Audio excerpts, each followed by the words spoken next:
Good day, High Magic practitioners. Welcome to the next installment of our First Knowledge lecture, specifically designed for our Neophyte grade initiates. Our goal with this series is to lay a robust foundational framework for your spiritual and magical development.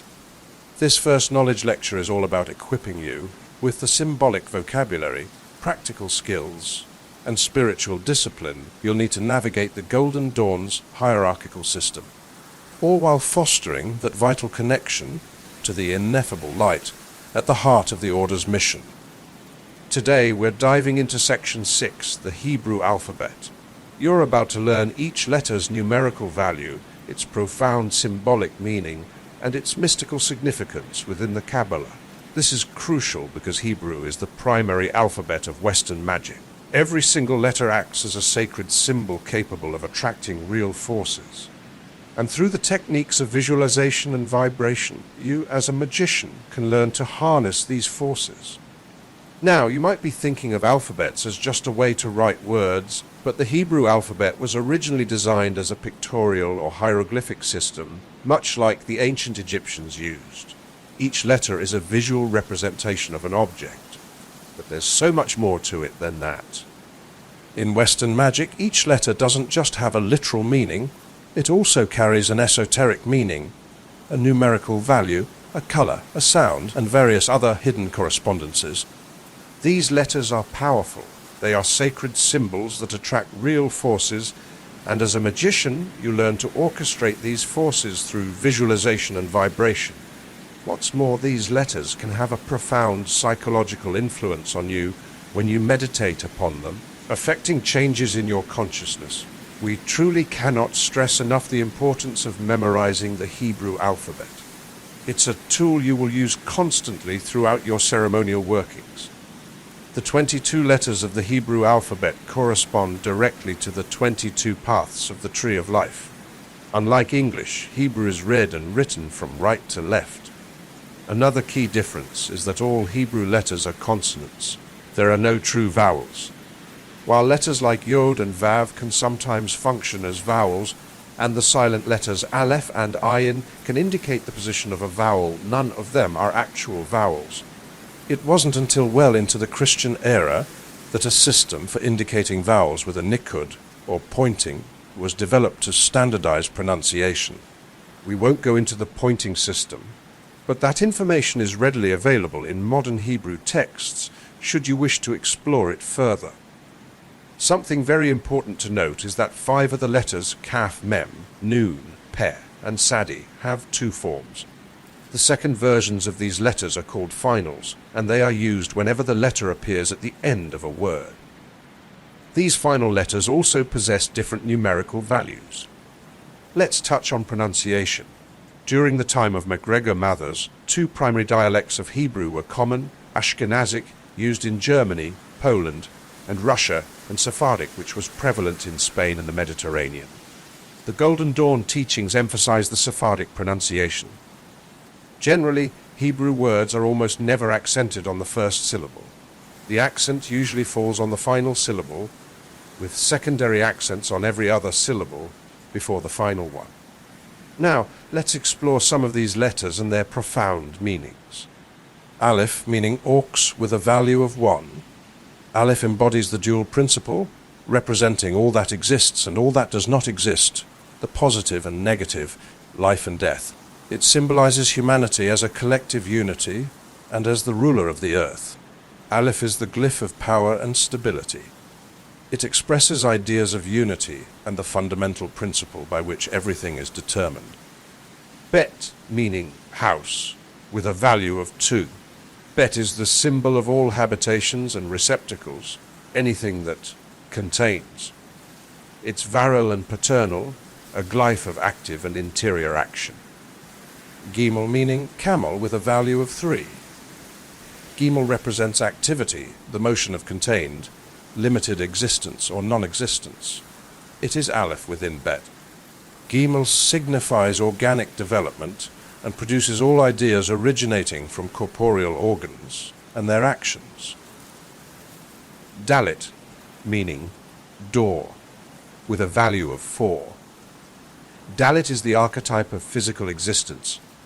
It's the glyph of nature, divisible and divided, expressing every idea that comes from the abundance born of division.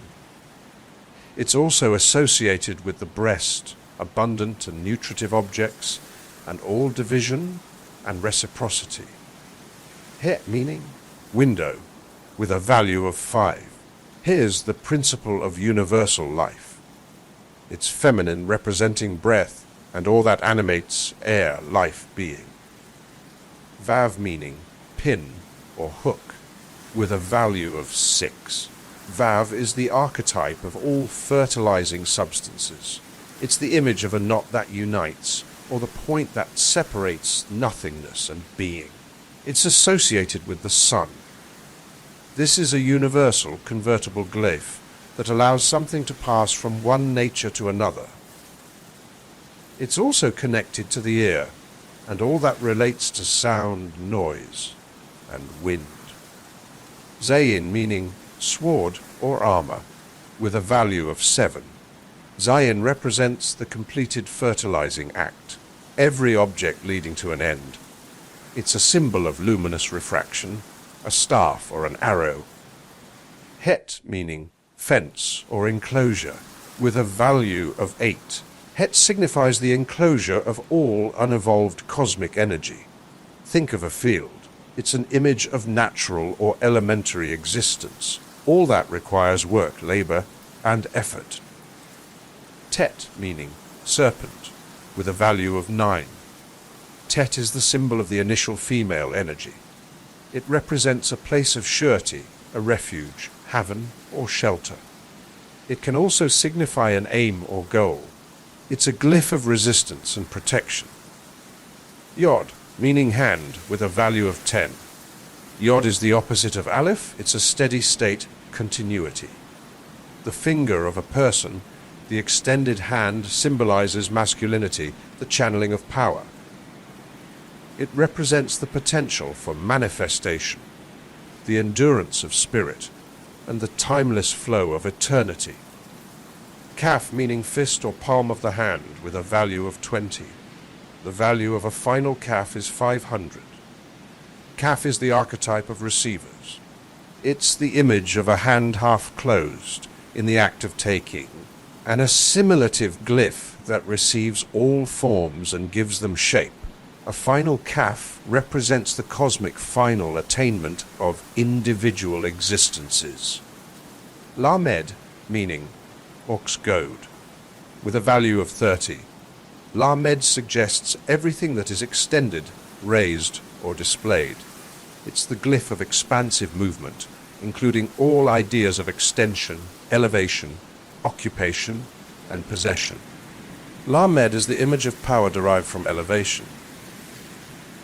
Mem, meaning water, with a value of 40 and a final mem with a value of 600. Mem embodies the archetype of the maternal creative principle, womanhood, femininity, and all that is fertile and generative. It symbolizes passive yet potent action. Final mem represents the cosmic state of fertility within humanity, both mental and physical. Noon, meaning fish, with a value of 50, and a final noon is 700. Noon is the archetype of all individual and corporeal existences. The offspring of woman, a child, any fruit whatsoever, every produced or reflected being. A final noon is the symbol of the interplay of cosmic energies. Sami, meaning prop or support, with a value of 60. Same is the archetype of female fertility, the ovum, an image of all circumscription. It is a glyph of circular movement. Ayin, meaning eye, with a value of 70. Ayin is the illuminating principle behind the act of impregnation. It is a glyph of material meaning and physical relations. Pe, meaning mouth, with a value of 80. A final pair value is 800.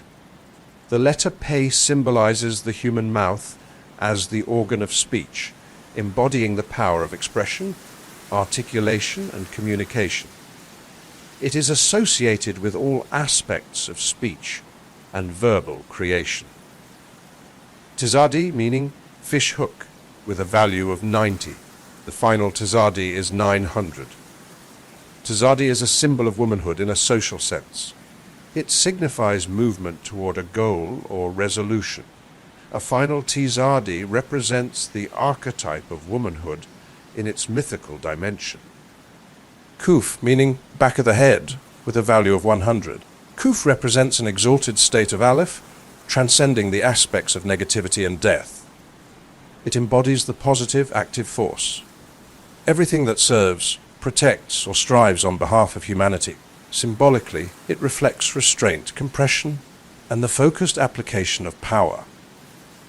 Hesh, meaning head, with a value of 200. Hesh is the archetype of universal or cosmic structures that hold and define. It corresponds to the human head and symbolizes anything that contains a self-directed, purposeful motion.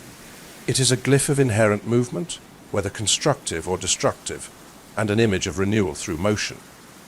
Sheen, meaning tooth, with a value of 300. Sheen represents the spirit of God. It is a glyph of dynamic energy, relative duration, and the movement that flows from it. Tav, meaning cross, with a value of 400. Tav is the archetype of all cosmic existence, a symbol of symbols. It represents that which is mutual and reciprocal, the seal of completion and the image of perfection. Israel Regardie, a well-known author and teacher of the Golden Dawn tradition, emphasized that neophytes should learn to draw the Hebrew letters as accurately as possible.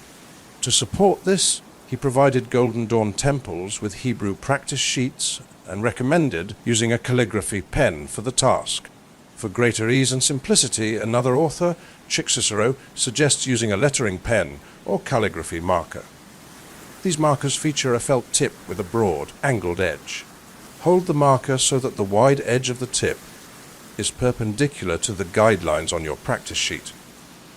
As you move the marker upward, downward, and from left to right, it will naturally produce thin vertical strokes and thick horizontal ones, creating the distinctive style of Hebrew script. Always remember that the Hebrew letters are holy symbols, and as such they should be carefully and faithfully rendered. All the letters are the same height, with the exception of Lamed, which is taller than the others, and all of the finals, except for final Mem, which have tails that extend below the other letters. Final Mem is unique because it's the only oblong letter, thicker in width than in depth. The general idea behind the Hebrew letters is a square formation. You should draw these letters repeatedly until you are proficient in recreating them. Well, that concludes our first knowledge lecture. The information contained within is meant to be committed to memory. Remember that high magic practices will support and deepen your understanding of the Hebrew alphabet, which is commonly used in the Hermetic order of the Golden Dawn and other traditions. For our valued Patreon supporters, you have exclusive access to download our Hebrew alphabet quick guide for later reference and study. If you're not yet a member of High Magic, we encourage you to join our Patreon community to unlock this guide and other exclusive material. We are committed to boosting your spiritual growth by providing necessary Hermetic knowledge in an easy-to-understand way. Don't miss the next episode, where we'll delve into common questions for examinations on the material we've covered in all the sections you've watched so far. These exams will include questions about the initiation ritual and are designed to evaluate your understanding of these essential concepts as a neophyte. If you enjoyed this episode, please like, subscribe, and share it with your fellow magicians. Your support on Patreon or PayPal helps us continue creating exclusive content for your magical journey. Go forth with clarity and will. Enlightenment isn't a destination, it's the fire you tend along the way. Be ready for the examinations, magician. The trials await.